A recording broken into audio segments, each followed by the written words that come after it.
2 सप्टेंबरचा कायदा हा काळा कायदा म्हणून आम्ही डिक्लेअर केलेला आहे, त्याला फाडलेला आहे, त्याचं दहन केलेलं आहे, त्यांची नावं घेऊन आम्ही बोलणार आहोत। ऑडिट होणार त्यांचं, मग ते शरद पवार असोत की टोपे असोत की अजून कोण असो, देशभरातला ओबीसी जर एकदा पेटून उठला तर जरांगे नावाचं फाळकूट दादा गाव गल्लीतला त्याचं काय होईल याची कल्पना तुम्ही करा।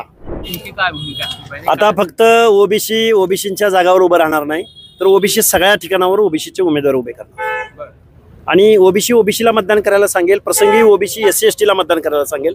पण आमचं आरक्षण गेलंय ही भावना आम्ही ओबीसीच्या शेवटातल्या शेवटच्या घटकापर्यंत आम्ही पोहोचवणार। एकीकडे DNA असणार आहे, म्हणजे आम्ही ओबीसीच्या हक्कासाठी आहोत असं प्रकारचं दर्शवतात, त्यांना सबक शिकवायचं आहे, त्यांना धक्का न लावता, ज्यांचा DNA ओबीसी आहे त्यांना धक्का न लावता ओबीसी मतदान करेल।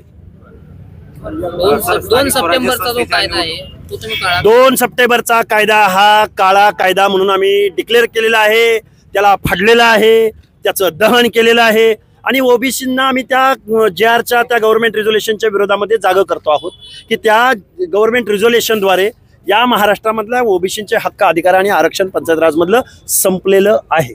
एकीकडे जरांगे म्हणतात की ओबीसी म्हणजे मराठा समाजाला विरोध करणाऱ्यांना पाडलं पाहिजे अशी भूमिका आहे। जरांगेला पाठिंबा देणाऱ्या माणसांना आम्ही पाडणार।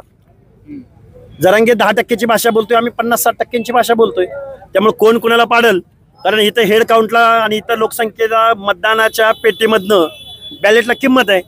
त्यामुळे इथल्या आमदारांनी खासदारांनी जरांगेला पाठिंबा देणाऱ्यांनी हे ध्यानात ठेवावं की ओबीसींच्या मताचा अधिकार अजून शाबूत आहे, जोपर्यंत संविधान आहे तोपर्यंत आम्ही जरांगे सारख्या माणसांना, हा ठीक आहे ते संघटित आहेत, आम्ही असंघटित आहोत, हे आव्हान आमच्या समोर आहे, पण आम्ही असंघटित माणसांना जर संघटित करू शकलो तर ज्यांनी जरांगेला पाठिंबा दिला ते सगळे स्वतः प्रायश्चित्त घेतील, माती खातील की आम्ही जरांगेला पाठिंबा देऊन आम्ही खूप मोठी घोडचूक केली। या ठिकाणी तुम्ही सभा वगैरे काही घेणार? सगळीकडे सभा घेणार आहोत, ज्यांनी पाठिंबा दिला त्या ठिकाणी त्यांची नावं घेऊन आम्ही बोलणार आहोत। ऑडिट होणार त्यांचं, मग ते शरद पवार असोत की टोपे असोत की अजून कोण असो, ते भाजपामधले असोत की शिवसेनेमधले असोत की काँग्रेसमधले असोत की राष्ट्रवादीमधले, ओबीसीला मतदान करेल, ओबीसी SC अथवा ST ला मतदान करेल।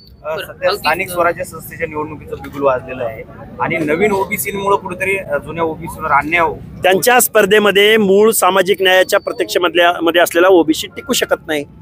अरे राज्यकर्त्या, आमदाराच्या, खासदाराच्या चेल्याच्या विरोधामध्ये गावातला सुतार, लोहार, कुंभार, परीट, बेरड, बेडर, रामोशी, मेंढपाळ, वंजारा, बंजारी हे कसे टिकतील आणि तिकीट तरी कोण देतील? आणि भले तिकीट जरी दिले, मूळ ओबीसीला आम्ही तिकीट देतोय, पण त्याचा पराभूत करण्याचा प्लॅन इथले लोक करतील आणि ओबीसींचं प्रतिनिधित्व पंचायत राजमधनं आज संपलेलं असेल आणि उद्या विधानसभा लोकसभेमधलं पूर्णतः संपलेलं असेल। जरांगे पाटलाला एकच सांगणं आहे, 94चा JR तू जर रद्द करायला गेला तर त्याचा परिणाम देशभरामधल्या ओबीसीवर होतो आणि देशभरामध्ये मग जरांगेची जात 2% जास्त लोकसंख्या त्यांची नाही। देशभरातला ओबीसी जर एकदा पेटून उठला तर जरांगे नावाचं फाळकूट दादा गाव गल्लीतला त्याचं काय होईल याची कल्पना तुम्ही करा। धनंजय मुंडे यांनी इशारा दिलाय की आम्हाला 2%तून बाहेर काढण्याची भाषा करण्याला आम्ही टक्क्यात सुद्धा ठेवणार नाही असं। टक्क्यात सोडा हो, काय विषय काय आहे की जे 94च्या मंडल आयोगाच्या JRला जो चॅलेंज करायचं म्हणतोय त्या जरांगेची देशभराच्या लोकसंख्येमध्ये किती संख्या आहे? पण एक होईल नक्की, जरांगे आमचं आरक्षण काढून घेतील किंवा आमच्या आरक्षणात त्यांनी धुडगूस घातलाय, पण आम्ही मात्र आमदारकीचं आणि खासदारकीचं सगळं आरक्षण म्हणजे सगळे जागा आम्ही पाडू आणि ओबीसीच्या माणसांना निवडून द्यायचा प्रयत्न इथून पुढच्या कालावधीमध्ये आम्ही निश्चित करू। पण ते म्हणतात की आरक्षण आरोप केला की अजितदादांचे दारूचे कारखाने किती, अजितदादांचे आहेत, विखे पाटलांचे आहेत, हर्षवर्धन पाटलांचे आहेत, पवारांचे आहेत, किती लोकांचे सांगू, ज्यांना रिपीट अगेन अँड अगेन आमदार खासदार मंत्री, आमदार खासदार मंत्री, महसूल मंत्री, गृहमंत्री, कृषी मंत्री केलं, त्या माणसांनी दारूचे कारखाने चालवले। समतेचं तत्व महाराष्ट्राचं, पुढे शाहू आंबेडकरांचा सामाजिक न्याय या कारखानदारांच्या वायनरीमध्ये त्याचं गाळप करून टाकलं या लोकांनी आमच्या हक्क अधिकारांचं। आम्हा एका माणसानं जर सामाजिक न्यायाची भाषा बोलली तर त्याला कारखान्याच्या धुराड्यामध्ये घालण्याचं काम इथल्या कारखानदारांनी केलंय। कुठला सामाजिक न्याय, कुठलं आरक्षण, कुठला विजयंती, कुठलं पाल, उचल पाल पुढच्या गावाला चाल, कुठल्या भटक्याला घर तर मिळालंय का? त्यामुळं ही तात्विक लढाई आहे, ही खूप मोठी क्रांतीची लढाई आहे. कारखानदारांच्या दरोडेखोरांच्या टोळीला आम्ही इथून पुढच्या कालावधीमध्ये धडा शिकवू. हे खूप मोठ्या धैर्यानं आणि खूप मोठ्या धाडसानं मी महाराष्ट्रासमोर बोलतोय. वंजारी समाजाला दिलेलं 2% आरक्षण रद्द करा असं काही दिवसापूर्वी जरांगे पाटलांनी थेट म्हटलं. जरांगे काही बोलतील, कधी येवलावाल्याच्या विरुद्ध बोलतील, कधी धनगर बांधवांच्या विरुद्ध बोलतील, कधी कुणाच्या बद्दल बोलतील. आम्हाला फरक पडत नाही.